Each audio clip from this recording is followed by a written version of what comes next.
His career spans nearly 40 years, and he has starred in more than 100 films. Here is a look at his work. आनंद को दोस्तों का शौक था। लगता था हर वक्त, हर जगह उसे किसी दोस्त की तलाश है। और इसीलिए मैंने ये किताब छपवाई कि 2, 4, 10 की गिनती से निकलकर उसकी दोस्ती मैं सारी दुनिया से करा दूं।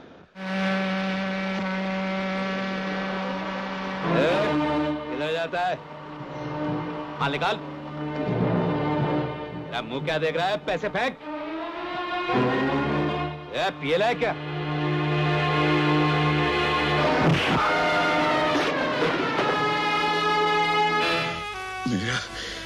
मेरा खेल खत्म हो गया फिरो।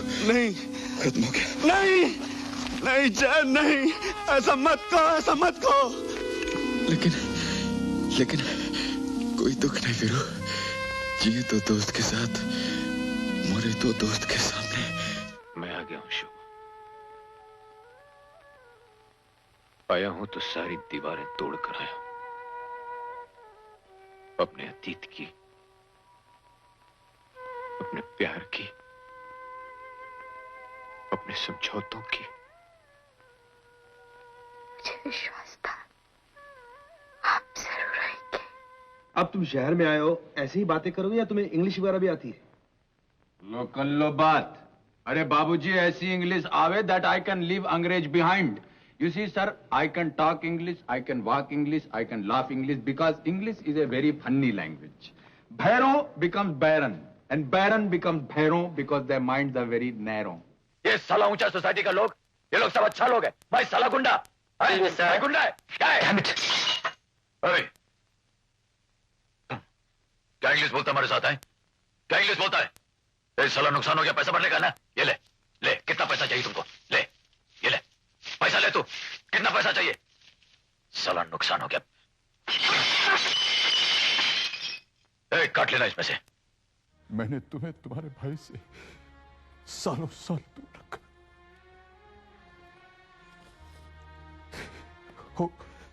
हो सके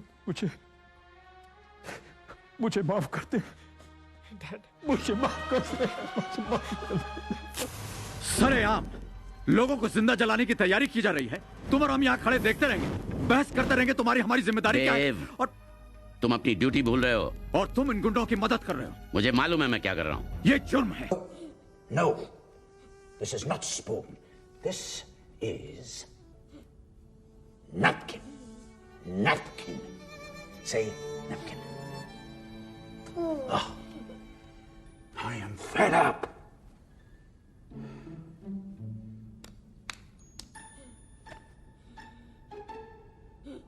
At 63, he remains one of India's busiest actors, starring in numerous films. This year, the Lincoln Center here in New York honored him this month with a retrospective of his films titled The Biggest Film Star in the World. I am pleased to have him here at this table. Welcome. Thank you so much for having me. Biggest film star in the world. Don't believe it. They also refer to you sometimes as India's Clint Eastwood. I don't know. Or Clint Eastwood is. It's difficult to put something together like this. Indian films are very varied and very diverse, and we put in a lot of stuff in one film. A lot of action, a lot of drama, emotion, song and dance, comedy, as you've just seen some portions. So it envelops several emotions. It would be difficult to have any kind of comparison in the West. Your father was a poet. Yes. So why acting, not poetry, not literature? Well, because my mother said one poet in the family is enough. I couldn't possibly dream of becoming like my father. He was a great writer, great literature, and he'll live on for thousands of years because of his writing. Well, so will you because of your film. Another couple of years, maybe. Hollywood and Bollywood is a term that we don't really like. Why not? It just seems a little demeaning to the Indian film industry. I don't know. Some smart journalist coined it and to please his editor, and then it just stuck. And now it's in the Oxford Dictionary, so I guess it's there. And what is the definition in the Oxford Dictionary? I haven't really looked. But you don't like it? No, I feel it's the Indian film industry is the Indian film industry. It shouldn't be compared to any other industry. And the word Bolly sounds a little demeaning. Just. Why do you think Americans understand the power of Indian cinema, and that we, have been exposed to it and appreciate the fact that the BBC's called you the biggest movie star of the millennium, beyond Gielgud and beyond Olivier and beyond Brando? Well, obviously, there's obviously been some kind of a computer error there. But a poll by internet obviously means that a lot of Asians who are very fond of the internet yes, I know. Have put in their votes and the others have not. It's difficult to compare yourself as being anywhere near Olivier and all these greats that were there in the list. But these are polls that are conducted for fun, and I think that one should look at it. Lincoln Center, though, chose you for a retrospective. Yes. How was that? It's been a little surprising, because I'm surprised that there are people in America, serious institutes and bodies like the Lincoln Center, that show interest in our films and in our actors and in our celebrities. And I'm happy to be here, and I'm happy to be able to give some idea of what Indian films are all about and how vast and big they are. Tell me the answer to those two questions. What are they all about, and how vast and big are they? 1,000 films every year is what India makes. 3.8 billion viewers worldwide. And I believe that this is just slightly more than the Hollywood viewers, which is at about 3.2 billion. I may be wrong in these statistics, but this is what I've gathered. Indian films have been the only form of entertainment in our country for a very, very long time. But within the last 10 or 15 years, with the advent of television and the opening up of the economy, we now have about 150 television channels, as opposed to one single channel, which was state-owned. This has given a lot of exposure to the common man, an exposure which has brought him closer to a lot of creative work that is coming out from the West and other parts of the world. And this has obviously been a great boost to filmmakers, because now they have to compete with television and get the people out of their homes and into the theaters. And not just the idea of getting them out of the house, but qualitatively make improvements in their products, so that the people in their drawing rooms who are watching some really sophisticated stuff coming out from the West, they have to compete with that. And therefore, a constant desire to do better. Everybody in political, economic communities talk about the rise of China and India. Yes. Some 27% of the world's population reside in those two countries. Yes.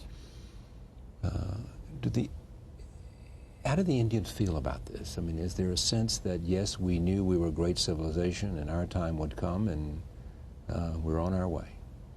I think a very small percentage, and that's primarily due to the fact that there is a large amount of illiteracy that still exists in our country, and perhaps people are not aware of the economic strength and the direction with which India is going. And what some call a digital divide. Yes, yes.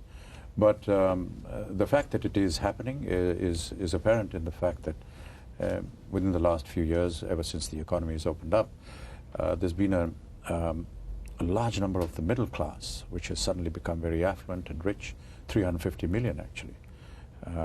And this has given rise to a greater awakening, greater opening up of jobs, more securities, and generally a feeling that things are looking up. You, individually, are treated, there's a quote I read in which said that some actors are occasionally treated like God. Bachchan has always treated like a deity. Sometimes treated like a god too, always treated like a deity. Beyond your incredible skills and presence, what does that represent?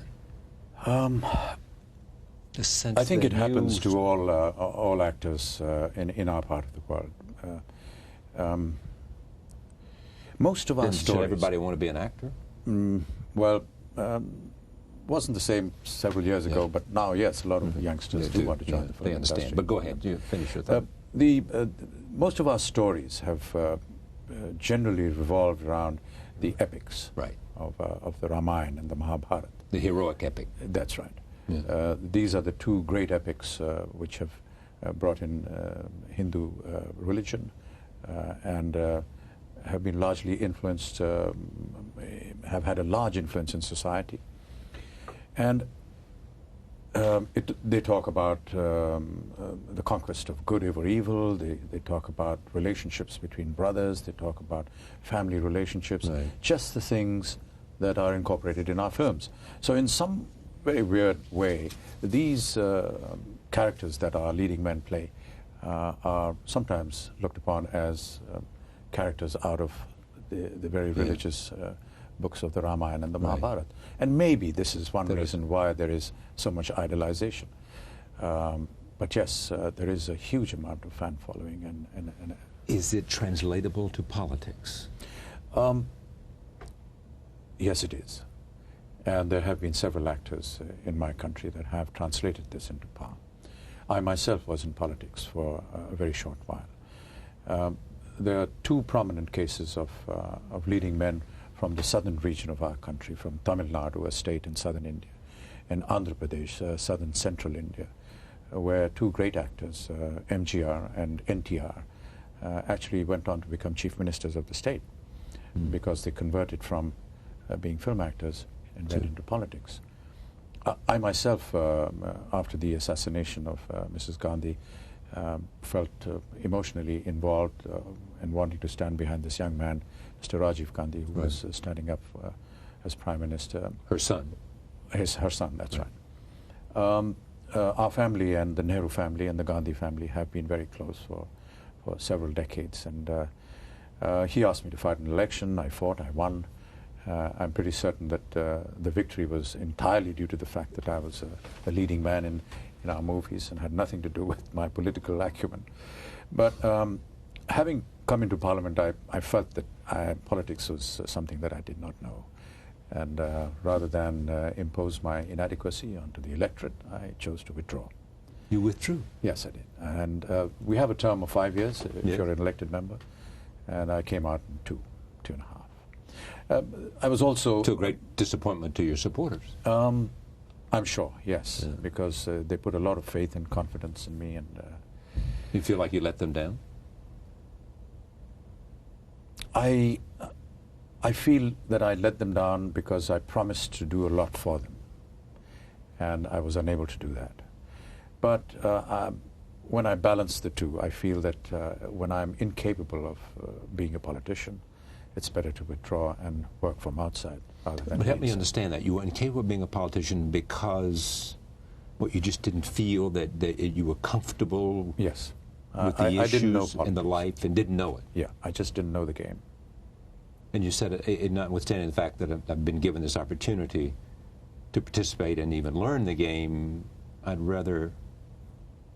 I'm asking, I guess, whether it was the pull of what you had done before, acting, movies, or whether it was simply a kind of, this is not what I expected it to be and it's not right for me, and I'm going to go back to where I feel within my own circle of competence.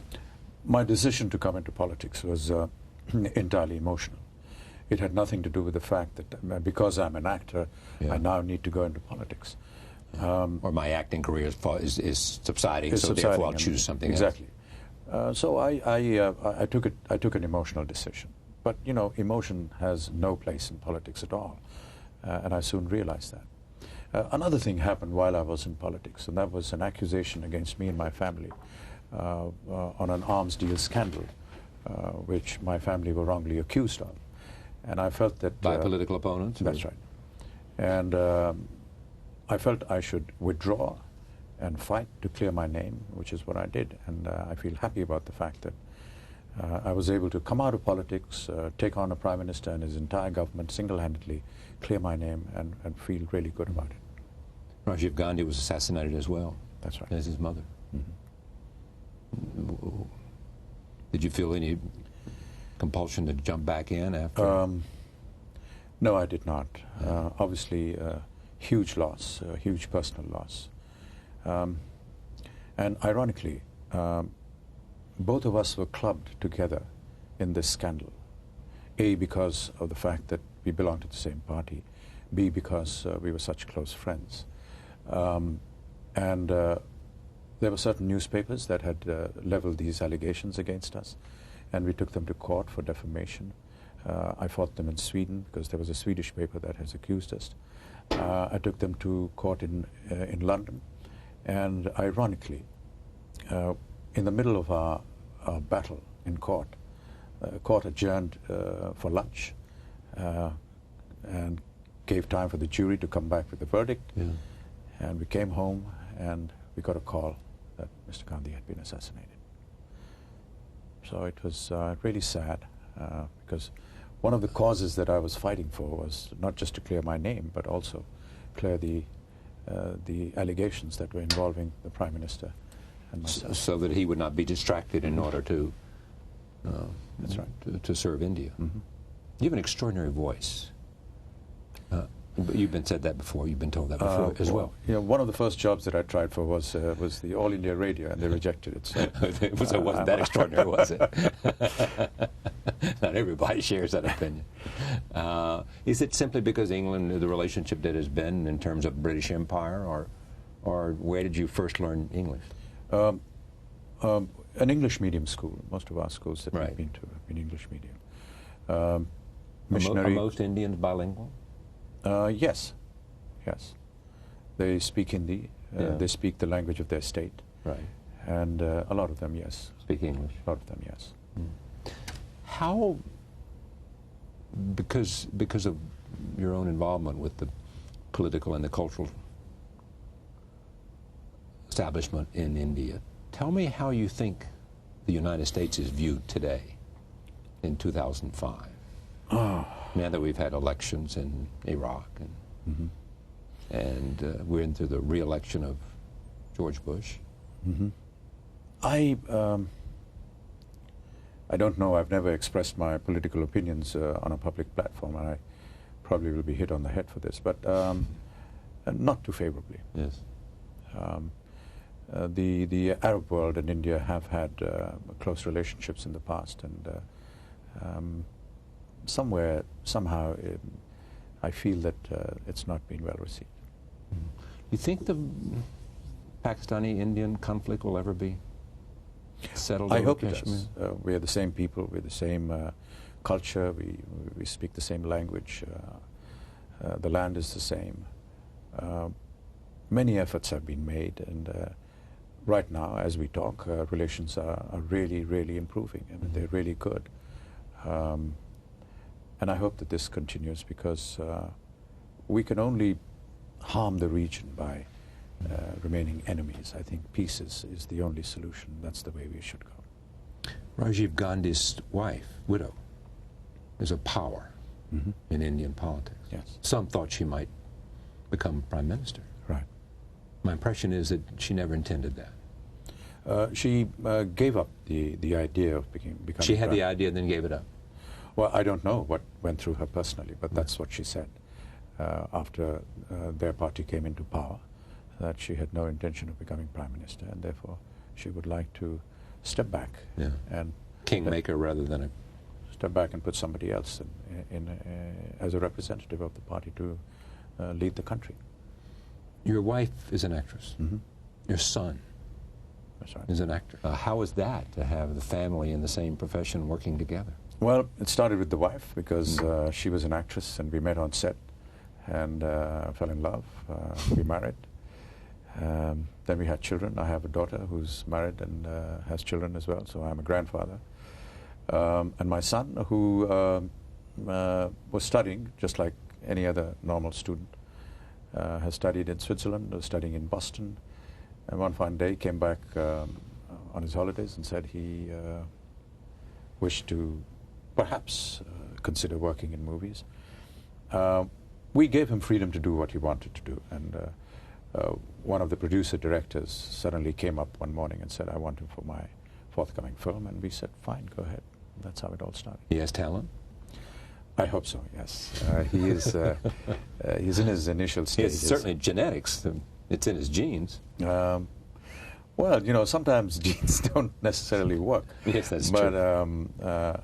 I think he's doing fairly well and coming up quite brightly.